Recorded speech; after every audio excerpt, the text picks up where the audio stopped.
মাদারীপুরে মসজিদে ঢুকে দুই ভাইকে কুপিয়ে হত্যা। সম্ভবত বালুর ব্যবসাকে কেন্দ্র করে দুই পক্ষের সংঘর্ষ। রমজান মাস, তার উপরে আবার মসজিদে ঢুকে হত্যা। মানুষ কতটা নিচে চলে গেছে।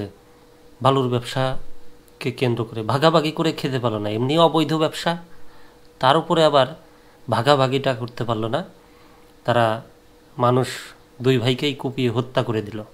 মাদারীপুরে বালু ব্যবসাকে কেন্দ্র করে দুপক্ষের সংঘর্ষের ঘটনা ঘটেছে। এতে সাইফুল সর্দার ও আতাউর সর্দার নামে দুই ভাইকে কুপিয়ে হত্যা করা হয়েছে। আহত অন্য ভাই অলিল সর্দার ও পলাশসহ তিনজনকে গুরুতর অবস্থায় ঢাকায় পাঠানো হয়েছে। এ ঘটনায় বেশ কয়েকটি ঘর পুড়িয়ে দেওয়া হয়েছে। শনিবার দুপুর 12টার দিকে সদর উপজেলার খোয়াজপুর ইউনিয়নের 6 নং ওয়ার্ডে এই ঘটনা ঘটে। পুলিশ দুজনকে আটক করেছে। নিহতরা ওই এলাকার আজিবর সর্দারের ছেলে।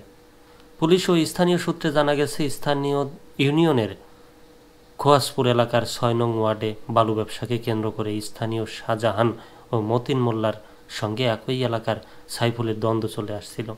এর জেরে শনিবার 10টার দিকে শাহজাহানের লোকজন আতাউরের বাড়িতে হামলা করে।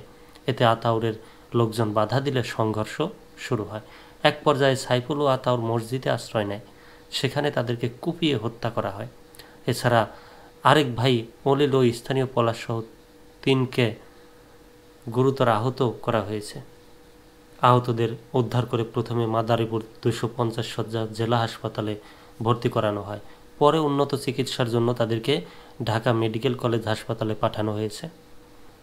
সরকার পালাবদল হওয়ার পরে দেখেন, সারা বছর জুড়ে বা সরকারের কয়েকবারের বিরোধী দলীয় হত্যা, গুম খুন যা হয়েছে তা এই 6 মাসের মধ্যেই ঘটে যাচ্ছে। এ সময় আতাউর ও তার আত্মীয়দের প্রায় 7 থেকে 8টি ঘরে আগুন দেওয়া হয়। খবর পেয়ে পুলিশ ও সেনাবাহিনী গিয়ে পরিস্থিতি নিয়ন্ত্রণে আনে। ঘটনার সঙ্গে জড়িত দুজনকে আটক করা হয়েছে। এলাকায় উত্তেজনা বিরাজ করায় অতিরিক্ত পুলিশ মোতায়েন করা হয়েছে। মাদারীপুরের অতিরিক্ত পুলিশ সুপার চাতক চাকমা বলেন, বালু ব্যবসায়ীকে কেন্দ্র করে দু গ্রুপের সংঘর্ষে দুই ভাই নিহত হয়েছেন। ঘটনার সঙ্গে জড়িত দুজনকে আটক করা হয়েছে। এলাকায় উত্তেজনা থাকায় অতিরিক্ত পুলিশ মোতায়েন আছে।